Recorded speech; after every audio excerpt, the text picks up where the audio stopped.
J'ai appris comme vous aussi aujourd'hui la démission du président de l'Assemblée nationale.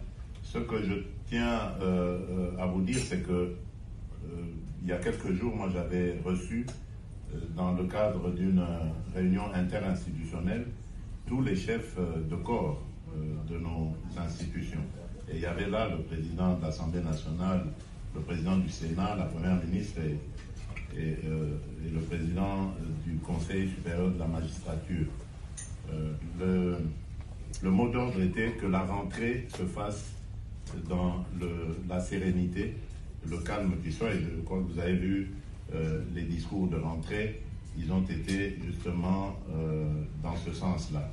Après, il y a un fonctionnement, une cuisine interne à chaque institution, et les choses s'orientent selon ce que ces institutions sont en train de faire. Moi, je suis le garant de la stabilité de ces institutions, mais ça ne me donne pas le droit d'aller m'immiscer dans ce qui se passe dans ces institutions. S'ils ont décidé de défier leur président, c'est leur cuisine interne. Mon rôle à moi est de voir les droits de tout le monde sont respectés et que l'institution elle-même, sa stabilité est sauvegardée. C'est ce qui m'importe.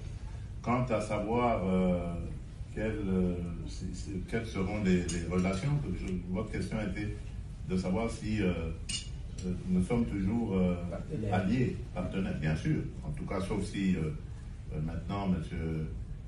Vital Kamerhe en décide autrement, mais je ne vois pas pourquoi, parce que je ne suis pas à la base justement de sa démission, ni de ses problèmes. Je ne vois pas pourquoi il va vouloir me tourner le dos.